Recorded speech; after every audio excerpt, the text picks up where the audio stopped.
Hi everyone, this is Ben Foggins Media Corner back again with a brand new AK After Soul review episode for today. This one's going to be on another film that I saw last year in 2021, which this one, I should have done this straight away when this movie was first released, but I was super busy with this film when it was first released back in December of last year.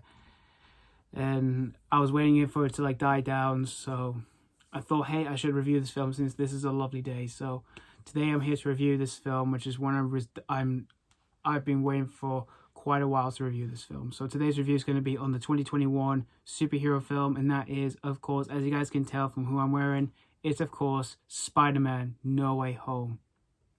This was directed by Jon Watts, once again, who, of course, directed Homecoming and Far From Home, and this basically takes place after the events of Far From Home. If you haven't seen Far From Home, this will be a bit of a spoiler, which this is basically set after the ending of that film, in which we see Peter Parker, once again played by Tom Holland. His identity as Spider-Man is now being revealed to the whole world, and people think he's a vigilante and a menace. Even J. Jonah Jameson thinks he still is a menace because he has a serious grudge against Spider-Man. And we see Peter, his life is changed for him after all of that, and as well as for everyone else around him, like his girlfriend, once again played by Zendaya, who's MJ,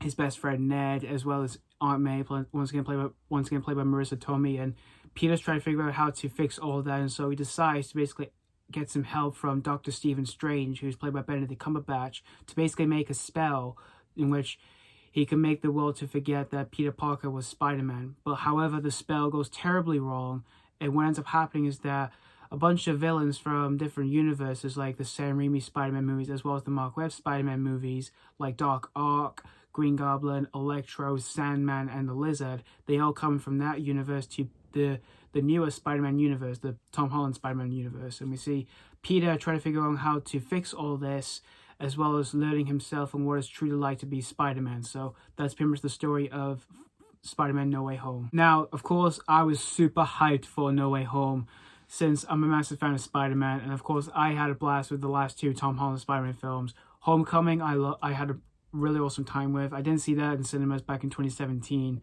I missed a chance to see that on the big screen, but I did watch it at home, and I still had an awesome time with it. And then for Far From Home, I saw that one in the cinemas back in 2019, and I had a blast with it as well, and it was an awesome movie for me. So I was looking forward to seeing I was really excited to see what No Way Home was going to do after the events of Far From Home, and after hearing about like who was going to be in this one, and what this one was going to happen with after the events of Far From Home, and I was super excited to see what this one was going to do. And of course, seeing both of the trailers, I was super hyped for this movie since I really enjoyed the Tom Holland Spider-Man films. But I didn't get a chance to see this on the 15th of December in the UK because I was super busy with work, with a lot of people who were seeing this movie, and there was a lot of packed screening for that. So I did manage to get a day off from work. I went to see this on the 17th of December, and my screening was super packed for this film. And of course, I obviously expected that because this was one of the most hyped films of 2021. It was such a great experience to see everyone else who were like me, who were genuinely pumped for this film. So I went to see this, like I said, on the 17th of December, and after seeing this film,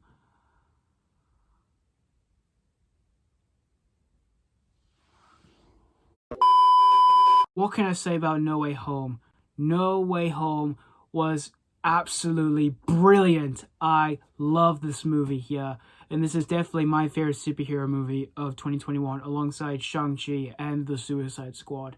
There's just so many things I really need to talk to you guys about here about this film, but I can't here because it's going to be massive spoilers for those who have not seen No Way Home. But if you haven't seen this film, if it is available to watch at any cinema near you, go and see this on the big screen because it's definitely worthy of the big screen experience. It's just because I just had a brilliant experience seeing this on the big screen for myself since I love Spider-Man.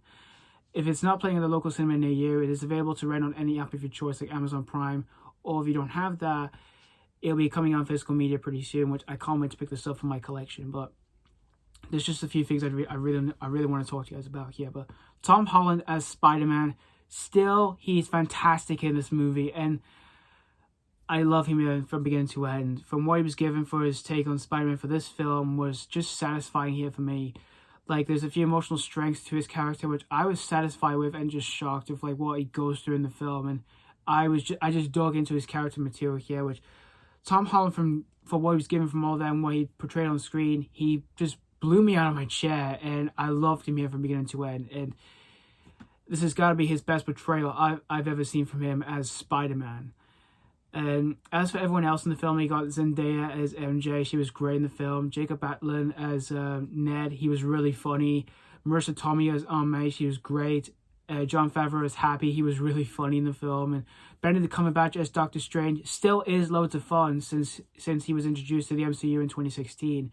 I really love Benedict Cumberbatch here on screen as Doctor Strange here in this film. And of course, I can't wait to see him in his second movie, in his own movie again the second time this year very soon. And as for the villains in this one, oh my god, seeing these villains on the big screen here, wow, just wow. It was such a massive surprise for me to see these villains on screen. Like, you got Doc Ock, who's once again played by Alfred Molina from Spider-Man 2.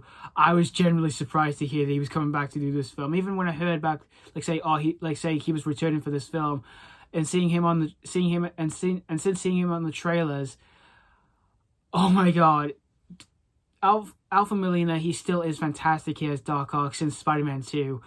And Jimmy Foxx as Electro, I liked his portrayal a lot more than I did in the Amazing Spider-Man 2 as Electro, and I liked the new look for him. I thought it was awesome.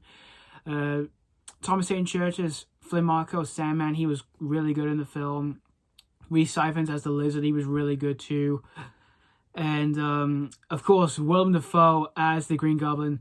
There's no one else who could replace him here. He still is the best Green Goblin since the original Spider-Man film from 2002. And I loved Willem Dafoe here on screen. Ever since to see him back in that suit, wow, I loved him here in this film. And the action sequences in this film were massively exciting for me to see on screen, like the bridge scene that's been shown in the trailers, as well as for like with the electric towers and all that, like the pylons and all that, the electric pylon towers and all that. That was just awesome. And even when it builds up to the finale, I'm not going to talk about the finale, the whole thing about the finale, like what happens, because spoilers, obviously. But that scene there is the best scene ever for this movie, and a lot of people will be talking about this film ever since it was released. So I'm not going to be one of those, because I don't want to ever spoil. I just don't want to spoil anything about this movie. And while for the direction for the action sequences by Jon Watts, I thought he did a fantastic job of directing the action sequences. They were just fresh, fun, and massively exciting here. As well as there are some dark moments in the film, which of course I knew I kind of expected, really, since there was going to be loads of villains in this film here. And as well as for having, this movie had to have emotional strength, I thought Jon Watts did an incredible job of all of that, because I had so many emotions on screen. I was just super happy. I was happy. I was excited. I was shocked, and I had tears in my eyes for the moments that I did not see coming, that just really had me moved, and I just cried my eyes out. And I think he's just pleased a lot, and I think he has definitely pleased a lot of Spider-Man fans here for what he has given here for this movie, and for the whole storytelling of like after the events of Far From Home was just insane. And again, Jon Watts did a fantastic job of all of that, as well as mixing with all the emotional strengths and for the action sequences, which again are massively exciting to watch on screen. And I've got no other single flaw with No Way Home, other than just No Way Home was everything I wanted to expect from this movie. After seeing the trailers and hearing about this movie on the internet, even before the trailers were released. So yeah, that's pretty much all I have to say about No Way Home, other than this movie was just brilliant. It's just exciting, it's fun, it's just really emotional, and it's definitely the best big screen experience for me of 2021. And again, this has got to be my favorite superhero movie of last year, along with Shang-Chi and the Suicide Squad. And like I said, if it is still playing a local cinema near you, go and see it. I definitely suggest you go and see it. It's definitely the best big screen experience you'll ever have. Or if it is not playing a local cinema near you, it is available to rent on any app of your choice, like Amazon Prime, If you don't have that, just wait for the physical media of your choice to come out. And I can't wait to pick this up for my collection. So that's pretty much all I have to say about No Way Home overall. And as you guys may have expected, of course, Spider-Man No Way Home absolutely deserves 5 out of 5.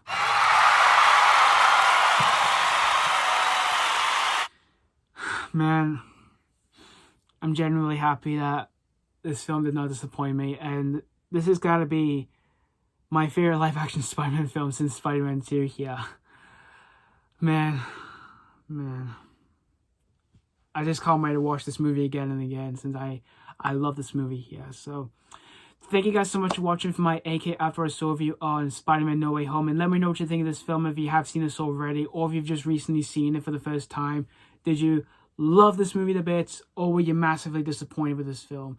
And also, I'd like to know, what is your favorite Tom Holland Spider-Man film? Of course, for me, it's this film here, since, like I said, this is my favorite here, as well as also for being my favorite live-action Spider-Man film since Spider-Man 2. So again, thank you guys so much for watching. Stay tuned for more reviews, and as always, this has been Foggins Media Corner signing off.